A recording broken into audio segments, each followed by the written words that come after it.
a todas, a todos, a todes por acompañarnos hoy en esta lectura de narrativa que pertenece al ciclo Escritoras Latinoamericanas en Minería, un ciclo que tiene 12 años formando parte del programa de actividades culturales de esta Feria Internacional del Libro del Palacio de Minería. Y tengo el gusto grande de presentar a tres amigas muy queridas que a su vez constituyen, y yo creo que es lo más bonito y lo importante de esta actividad, tres generaciones de narradoras del tema lésbico. Reina Barrera, nuestra querida amiga, emblema de la literatura lésbica mexicana y latinoamericana. Artemisa Telles, que es, como todos sabemos, una autora de varios libros, pero además una constante promotora de la literatura, y eso lo lleva a cabo a través de sus talleres literarios, de los cuales el taller literario de cuentos para mujeres tiene ya una década de funcionamiento. Y va a llegar en cualquier momento Mildred Pérez de la Torre, que es una narradora muy joven que ganó el año pasado un premio que convocó Quimera a la mejor literatura queer con una novela que se llama Lo hice por amor. Entonces están tres generaciones de narradoras y eso a mí me complace mucho porque da cuenta del trabajo de muchos años de las mujeres en este segmento de la literatura.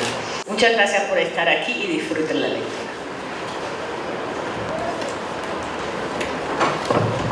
Buenas tardes, es un gusto estar aquí y compartir en esta feria así apresuradamente, pero de todas maneras contenta de estar aquí. Bienvenidas y bienvenidos.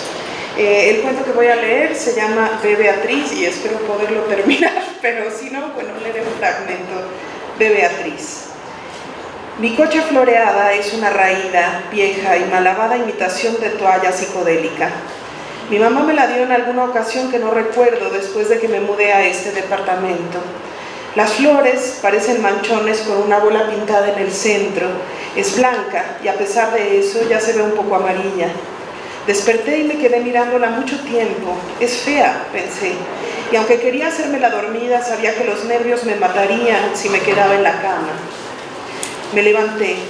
Estaba en camiseta y calzones, muy pudorosa. Beatriz ya se había ido. No parecía haber dejado ningún rastro de su estancia ni de su huida. Fui al baño, proceso bastante original si tomamos en cuenta que es lo que todos hacemos al levantarnos, y ahí encontré un recuerdo, un par. Había un tampón usado envuelto en papel de baño en mi cesto de basura, pero ¿qué más? ¿Qué más? Una nota, 55 56 82 72. Parecía que lo habían hecho con delineador. El corazón me empezó a tamborilear. Tocaba una cumbia, pero no podía bailar. Un número es mucho y poco y nada cuando acabas de acostarte con alguien. No se quedó. Eso me agrada. A veces los días siguientes son como unas citas ciegas, penosa, aburrida, llena de incompatibilidades. No digo los de todo el mundo, los míos, mis citas, mis días siguientes. Por otro lado, todo había sido tan bueno que me hubiera gustado verla despertar con esos ojitos azules por fuera y cafés por dentro que solo ella tiene. Me serví un café y busqué por la casa. Es imposible que no haya dejado nada más. Soy fetichista, no puedo evitarlo. Quisiera que hubiera dejado algo, una prenda de vestir, el brillo de sus labios, aunque sea cabello. Caminé al baño con una libreta, copié el teléfono dibujado en el espejo después de checarlo 1000 veces y no me atreví a borrarlo por una absurda frivolidad. Me tumbé en la cama sobre la colcha. Hace 2 horas entreabrí los ojos aquí mismo y ahí estaba.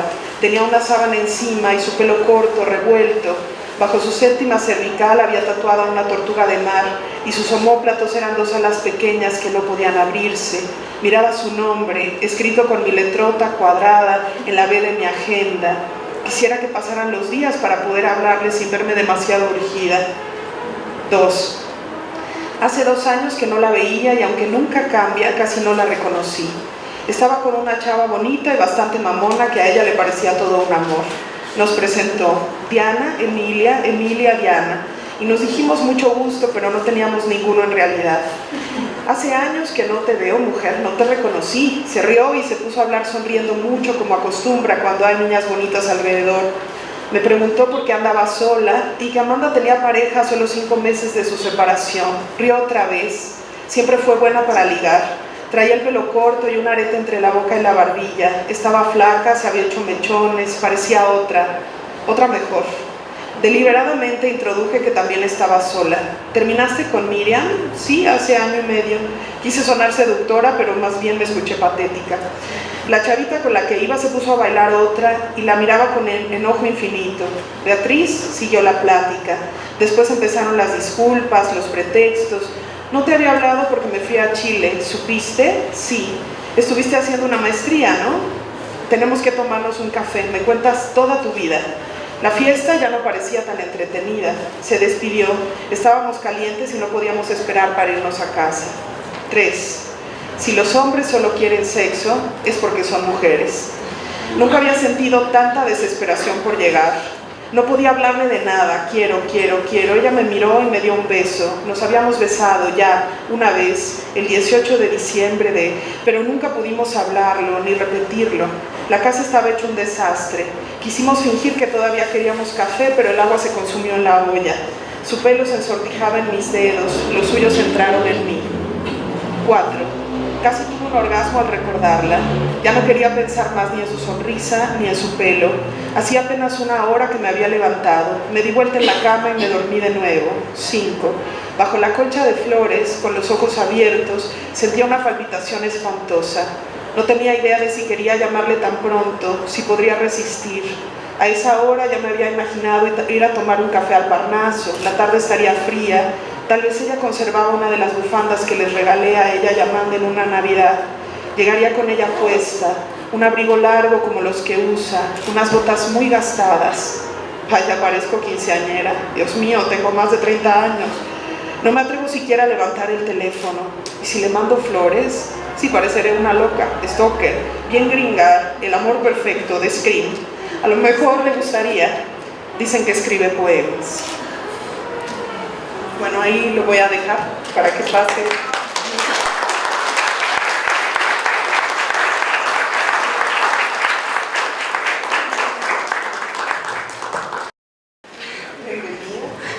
Perdónenme todos. Buenas tardes. Bueno, yo les voy a leer un fragmentito de mi nuevo cuento Adiós Marla. Lo trabajé en la residencia de escritores Under the Volcano en Tepoztlán y lo trabajé también en Casa Octavia, que es una residencia de escritoras que está en El Paso, Texas. Bueno, sin más preámbulos. «Qué rico hueles», me dijo al oído. Luego extendió los brazos, se me colgó del cuello y lo besó sutilmente. Todo estaba muy oscuro. Luces rosas, azules y verdes centellaban al ritmo de la música. Mejor me fui. No estaba acostumbrada a que me tocaran de esa forma. No desde hacía mucho. Y menos a tanta gente, tanto ruido. «¡Búscame!», gritó. Yo la miré y le tomé una fotografía mental para que no se me olvidara. Después de todo, a eso había ido, a buscar a alguien. No podía engañarme a mí misma. Había decidido salir sin Marla para probar mi suerte. Quería conocer a una mujer más interesante, que no se la viviera encerrada en sí misma, ni me tuviera sometida a ese estridente silencio que reinaba entre nosotras. Y lo había logrado. Aunque huí, la chica me gustó tanto que no podía dejar de pensar en ella, en la voz desconocida que se dirigió a mí, en los ojos oscuros que se encontraron con los míos, en las manos tibias que tocaron mi nuca, en los labios gruesos que rozaron mi cuello. Por más que intentaba, no podía dejar de pensar en ese momento. Revivía esos 10, 11 segundos constantemente desde distintos ángulos, evocándolo para que no se me escapara ni un solo detalle. Marla y yo estábamos a punto de cumplir 1 año juntas. Hasta la fecha me pregunto cómo es que estuve tanto tiempo con ella. Quizá influyó el hecho de que llevaba 2 años soltera y estaba cansada de estar sola. Quería compañía, alguien que me escuchara, así como Marla, sin interrumpir. He de admitir que un tiempo me hizo muy feliz. Tenía muchísimas cualidades, sobre todo físicas, y aunque me encantaba estar con alguien inofensiva, incapaz de hacerle daño a otra persona, No sé en qué momento creí que sería humanamente posible compartir el resto de mi vida con una mujer de ese tipo. En los últimos meses de nuestra relación todo empezó a fallar por culpa de muchos obstáculos. El rechazo, por ejemplo. Mis padres no querían saber nada acerca de mi relación con ella. A ti siempre te vamos a querer porque eres nuestra hija, pero no vamos a fomentar que estés con esa, recalcaban. Mis amigos, según esto muy open-minded, dejaron de invitarme a sus casas después de que la llevé a una fiesta. Mis vecinos, que antes solían contratarme para cuidar a sus hijas cuando salían, dejaron de saludarme. Me sentía tan juzgada en todos lados que opté por permanecer en casa con Marla el mayor tiempo posible, siempre con las cortinas cerradas. Solo salía al súper, a visitar muy de vez en cuando a mis padres o a reuniones de trabajo. Con tal de estar con Marla me aislé del mundo. Al principio parecía que vivir así estaba bien, pero ese aislamiento hizo que nuestra vida juntas se volviera monótona e insoportablemente silenciosa. Marla era una mujer de secretos, de ambigüedades. Esa fue la razón principal por la que me fui desenamorando de ella. Nunca quiso decirme su edad, siempre se negó a contarme de su familia y jamás me habló de sus sentimientos hacia mí. Ese tipo de cosas terminaron fastidiándome. No es fácil estar con alguien que no quiere que la conozcas del todo, que nunca quiere decirte nada. Además, no importaba el tema o lo que sea que yo le contara, Marla no mostraba emoción o empatía alguna. Siempre tenía el mismo gesto. Es normal que termines por cansarte de ver la cara de la misma persona día tras día, pero ver el mismo gesto es aún peor. Es un intento fallido de emoción, una mueca tiesa, inamovible, perpetua, que no te dice nada. Esto generó tanta incomodidad que un día empecé a dormir en el sillón, cosa que era muy injusta, porque la cama era más cómoda y yo sí trabajaba, no como Marla, que nunca movía un dedo. Recuerdo que al principio lo que más me atrajo de ella fueron sus ojos, vacíos por dentro. Me enamoré de su aire misterioso, de ese hábito suyo de observarme sin decir palabra alguna. No cabe duda, lo que te atrae al principio de alguien es lo que más odias al final. A medida que nuestra relación empeoraba, nunca me contaba nada, siempre estaba distante, nunca me ponía atención, más terribles se volvían mis sueños. Concluían conmigo deshaciéndome de Marla de 1000 maneras posibles. Una vez la enterraba en el jardín, otra la metía dentro de un bote de basura, lo llenaba de gasolina y lo prendía en llamas. Otra la arrojaba desde la cubierta de un barco y veía cómo poco a poco ella se hundía hasta desaparecer en el fondo del mar. Era un loop que nunca se detenía y estoy segura de que Marla, que no era estúpida, intuía que algo me pasaba. Era bastante obvio. Desde hacía meses yo ya no tenía las mismas atenciones con ella. Incluso dejé de cepillarle el pelo después de bañarnos juntas, algo que siempre había disfrutado mucho hacer. Simplemente ya no tenía ganas de estar cerca de ella. Solo quería seguir reviviendo ese momento, pensando que tenía que encontrar a la desconocida a como diera lugar, sin importar las consecuencias. Mis pensamientos me causaban mucho conflicto. Durante un tiempo llegué a creer que me quedaría con Marla toda la vida, pero es que ella nunca me había susurrado como esa chica lo hizo en mi oído. Después de una semana de martirio, llegó el fin de semana. Hice lo que nunca. Fui a depilarme el cuerpo entero. Me compré unos pantalones negros, una camisa blanca entallada y una corbata roja. Me rapé del lado derecho y me alacé el resto del pelo. Y me pinté los labios con un lipstick rojo recién comprado. Red Lust se llamaba. Antes de salir de casa me eché el perfume que usé la noche que conocí a la desconocida. Solo tenía un objetivo: coger. Con Marla llevaba mucho tiempo sin hacerlo. Eso quería. Acostarme con la desconocida esa misma noche, si es que tenía la suerte de encontrarla. No podía dejar de pensar en su piel, en el olor de su aliento, en esos labios suyos que habían besado mi cuello. Al rato regreso, dije en un tono que sonaba más a disculpa que a despedida. Marla ni se inmutó, ni siquiera me hizo algún comentario sobre mi cambio de look. Solo siguió estática, desnuda sobre la cama, con la mirada perdida. Apagué las luces, azoté la puerta. Ahí me quedé.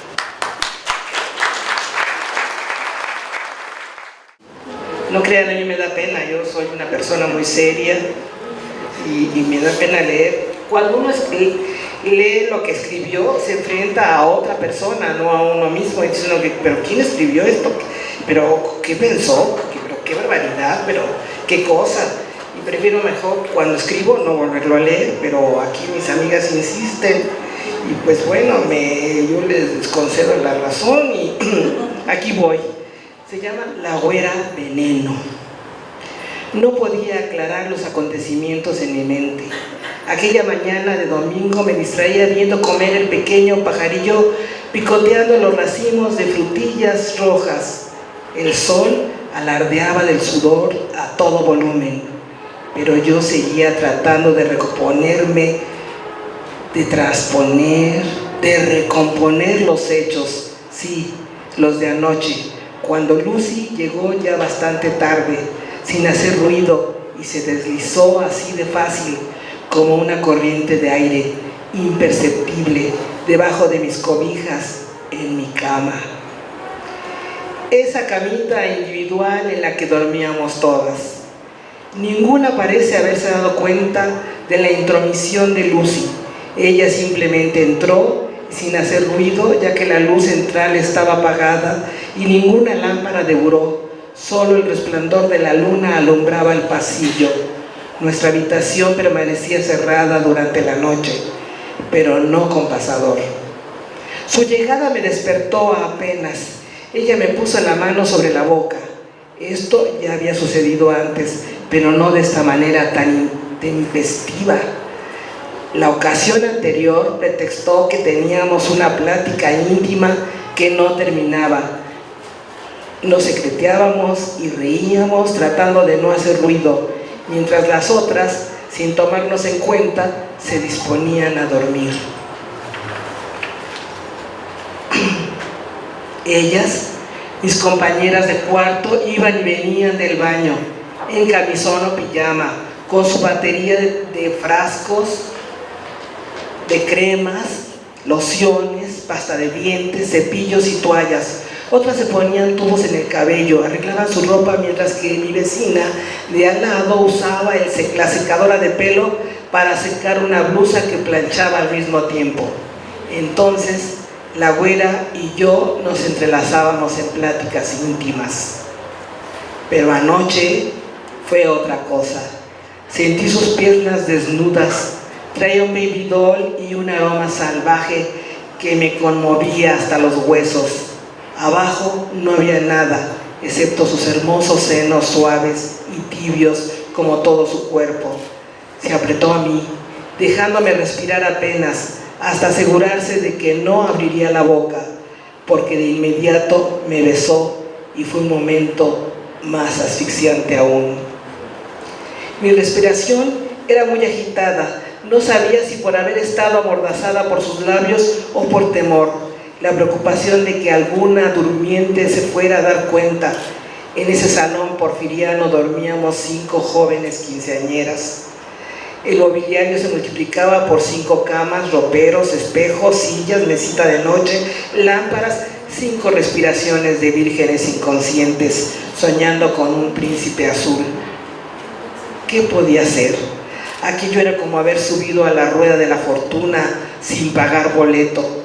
La Güera Veneno me gustaba mucho desde que la vi por primera vez hablando por teléfono en la residencia para señoritas. Nunca imaginé esa visita nocturna. Debía estar muy necesitada de masturbación en compañía. Claro que solía suceder, de pronto, sería cosa de la primavera, se escuchaban respiraciones fatigosas como que alguien tenía pesadillas y se movía en su cama. Era como en las regaderas. Se aflojaban las costumbres y nos bañábamos cambiando de regadera una y otra vez, empujándonos, bromeando, alcanzándonos con las toallas. En plenas carcajadas se veía pasar por los aires de un lado a otro la ropa interior, y en aquella guerra desnuda los cuerpos se entrelazaban, dizque era una encarnizada pelea, donde acababan sobre las losetas, aún escurriendo agua, secándose una a otra, recuperando prendas íntimas que habían quedado colgadas de las lámparas del techo, mientras aquel alboroto iba disminuyendo hasta terminar en murmullos, en silencios cómplices. Seguramente había sido un sábado de gloria que había comenzado con un primer vaso de agua donde cualquiera se encharcaba para continuar con una corretiza, no ya de buches de agua, sino armadas de cubetas, Nos perseguíamos escaleras arriba y levantábamos fortalezas acuáticas cuando nos apoderábamos de las mangueras. Entonces la persecución continuaba para finalizar en las regaderas. Después había que recoger la ropa mojada. A las órdenes de la monja en cuestión, nos alejábamos obedientes, analizando estrategias, elaborando intrigas para después alcanzar venganza instantánea o bien acuerdos en pro de la paz, el amor de unas a otras, en brazos y mejillas, con palabras secretas al oído. Ah, cómo disfrutaba todo aquel espectáculo de Ateneas semidesnudas, de sacerdotisas medio enfuruñadas, tocadas con rulos, cepillos de mano, toallas al cuello, que no encontraban el color exacto del cabello entintado esa mañana. En aquella casa, los fines de semana o los días en que iniciaban vacaciones, el ritmo de las horas cambiaba cada rato. ¿Es suficiente?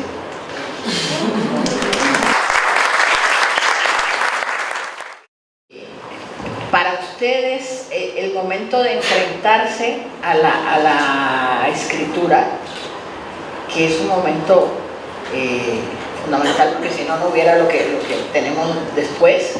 ¿Cómo es para ustedes? Porque pues hay quien dice que es un momento angustioso, hay quien dice que no lo es tanto. Entonces, para cada una de ustedes, ¿cómo se enfrentan a ese momento en el que van desde a tomar las primeras notas? Porque hay que saber que primero se toman algunas notas y después ese resultado literario se trabaja, se retrabaja.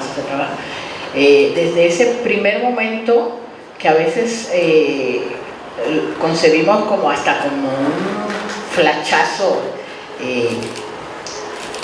único, como una especie de privilegio o un momento epifánico, que ves ciertas cosas que te llaman la atención y que puedes decir, ahí está el cuento o ahí está el poema, hasta después todo este trabajo que se hace a continuación con el material literario. No sé si quieras, Reina. Pues se toma una pluma o un lápiz o se abre una computadora y dice uno, a ver, ¿qué voy a escribir? ¿Con qué palabra empiezo?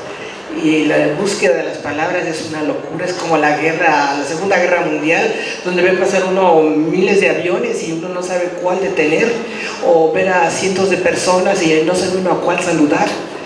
Y hasta que se decide y dice hoy, ayer, mañana, temprano, antes, después, luego, su boca, mejor no, empiezo con sus ojos, no sus labios, no con el amor, no con el nombre. Y es una palabra, y esa palabra ya nos suelta y nos abre la puerta para poder decir todo lo que queremos decir. Y luego viene el tachado. Eso es lo más terrible, cuando empieza uno a tachar. ¿Y por qué no quitan? Mejor le quito esto, ¿no? Y no, pero ya le quité acá, bueno, pero ahora le quito acá. Y bueno, y ahora ya se hizo más pequeño, no, pero ahora el párrafo quedó de 2 renglones. No, bueno, ahora le escribo más para que se empareje. Y así es, y es peor que hacer comida, porque la comida, bueno, pues se salvan cuando se prueba, pero aquí la prueba a veces no es suficiente, a veces nos mata, ¿verdad? ¿Qué dices tú? Bueno, para mí, usando como ejemplo a Dios Marla, que como dijo Deta, ahí está, y es un cuento que ilustró una chica y tiene ilustraciones increíbles y coleccionables. A mí lo que me pasó fue que estaba en un lugar, estaba en una discoteca, y se me acercó una chica y me dijo, o sea, me olió y me dijo, qué rico hueles, y yo así, tengo que usar esto. Entonces en mi celular escribí, qué rico hueles, y lo dejé ahí, y ya se me olvidó. Y después revisando mi celular vi la anotación, qué rico hueles, y yo, claro, tengo que escribir algo de esto. Y luego, pues ya de ahí como que se me empezó a ocurrir la idea, y bueno, pues no les puedo leer todo el cuento, entonces no puedo decir mucho, pero al igual que Reina, primero pues me pongo a escribir, pero procuro escribir a mano, y luego lo paso a compu, y luego lo imprimo, y lo leo en voz alta, porque luego también uno cuando escribe no es igual a cuando lo lee, entonces me gusta mucho leer en voz alta, y luego viene la tachadera, y luego tienes así 3 párrafos y te das cuenta que no suenan bien, o que repites mucho la misma palabra, entonces pues que el diccionario María Moliner, y entonces, pero luego ya son palabras que nadie sabe qué quieren decir, entonces también no te quieras sonar como muy acá. Y luego pues ya el ritmo creo que es muy, muy importante en mi proceso, al menos me gusta mucho. Una parte interesante es que creo que cada cuento también tiene su propia técnica, o sea, no todos los cuentos se escriben de la misma manera. Entonces, por ejemplo, en Fotografías Instantáneas hay 3 cuentos que en realidad era como una sola historia que yo había concebido entre 3 amigas, y la desarrollé con 3 cuentos diferentes, o sea, en uno aparecen 2, en el otro aparecen las otras 2 y solo en uno aparecen las 3. Como que lo concebí como una historia mucho más larga de la que solo quise contar 3 momentos, ¿no? Los momentos donde se encuentran o se reencuentran las amigas. Otros sí surgen a partir como decías, como de una frase, ¿no?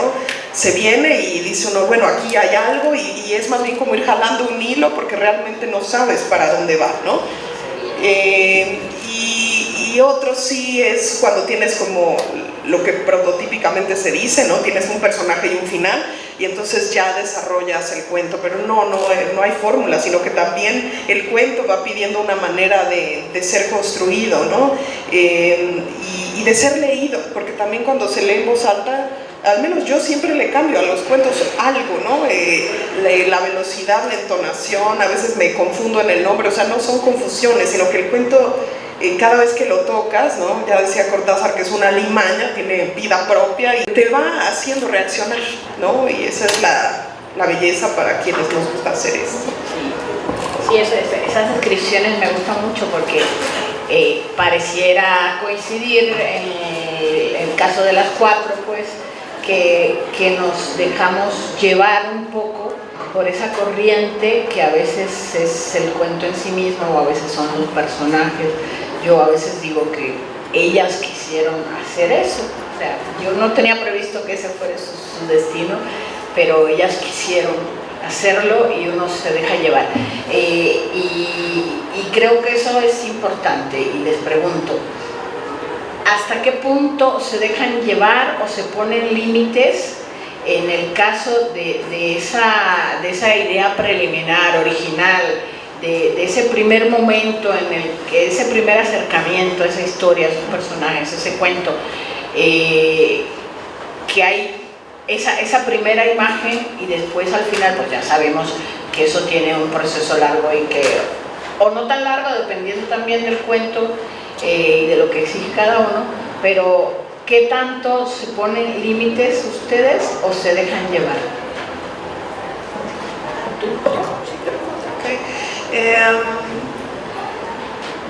Siempre me dejo llevar, porque creo que si tú tratas de forzar al cuento a decir lo que tú quieres que diga, logras que diga eso, pero deja de tener vida.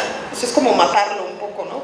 El cuento tiene también, es esta alimaña que hace un poco lo que quiere. Entonces tengo la idea, a través de la idea me aproximo, pero pues lo dejo en la medida de lo posible caminar. Y sí, la parte de la corrección, como decía Mildred, en lo que me enfoco mucho más es en las palabras. O sea, quito una, la pongo, muevo la coma del lugar, o sea, ya es una cuestión más con el lenguaje. Pero la historia como tal sí dejo que fluya libre y silvestre.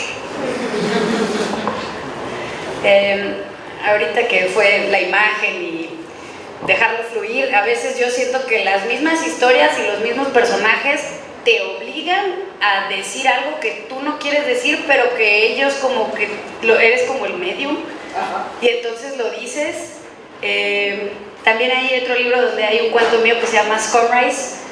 Es un cuento donde hay homofobia y donde hay pues mucho racismo hacia inmigrantes latinos que viven en Estados Unidos, y el cuento es muy racista, y luego yo cuando lo he leído me siento que igual alguien en el público se va a ofender, pero pues es que los personajes así hablan, ¿no? Como son racistas, dicen cosas horribles o cosas homofóbicas, y pues son cosas que uno no quiere decir, pero pues como que sabes que ese personaje diría algo así.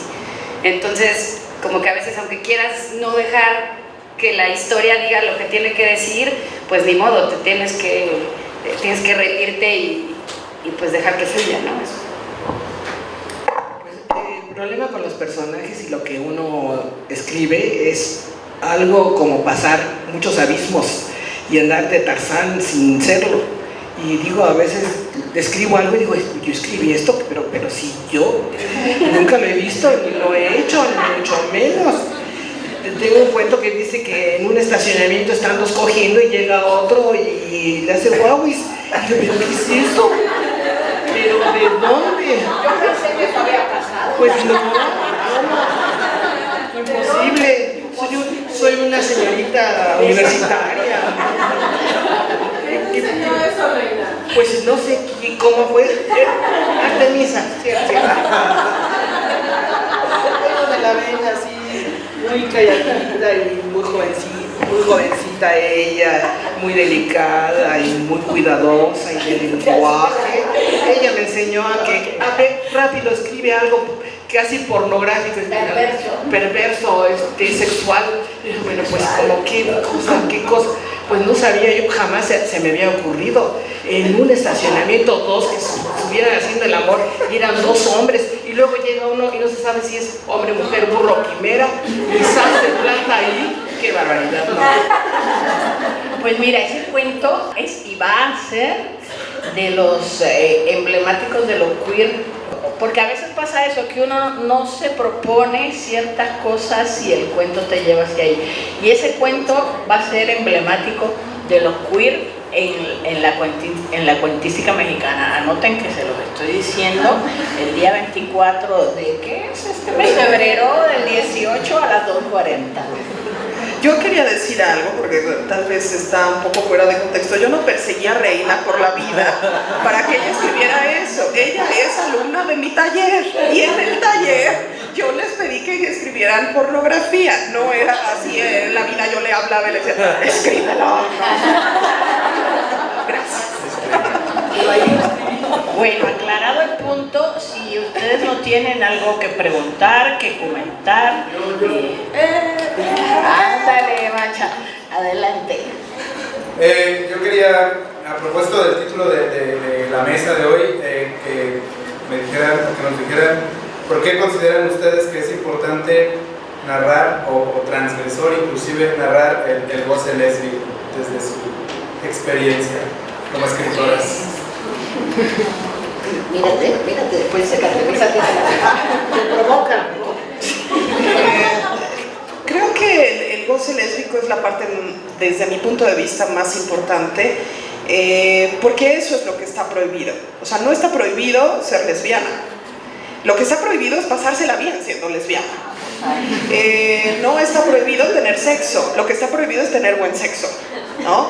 Entonces, la ruptura con las opresiones, todas las opresiones que sufren todas las mujeres, no nada más las lesbianas, es eso, esa gran maravillosa frase que dice: nuestra venganza es ser felices. Si nos matan también vivimos, si nos persiguen también escapamos, si nos prohíben también lo hacemos. Entonces creo que el que eso quede por escrito es maravilloso, porque como decía el Marqués de Sade, no se trata de pervertir al con el que te tomas el café, ese ya es perverso porque va contigo, pero si lo dejas por escrito puedes pervertir generaciones infinitas mientras existe el libro, ¿no?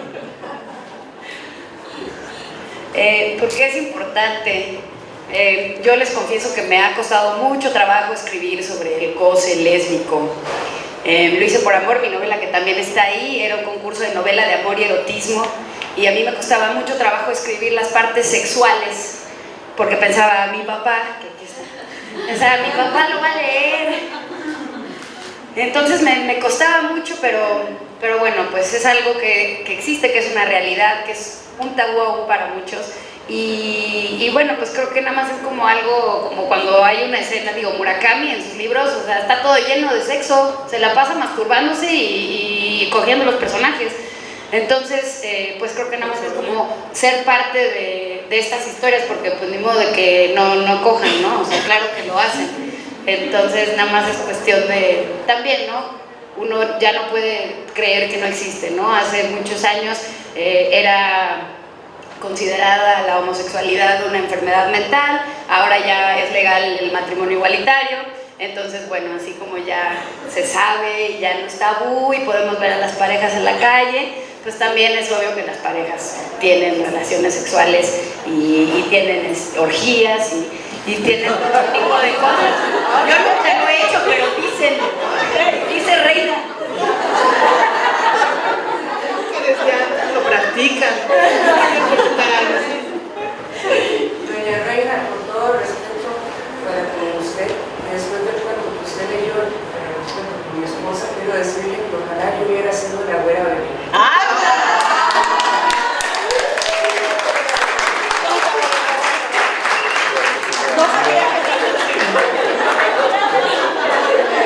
Muy bien, Sandra, ¿quieres apuntar algo a propósito? Yo la dejo poner un ladito aquí. Bueno, queridas, muchísimas gracias por esta mesa tan divertida que da cuenta exactamente de lo que es el goce lésbico más allá de nuestras habitaciones particulares. Entonces, muchas gracias por estar aquí y nos seguimos viendo.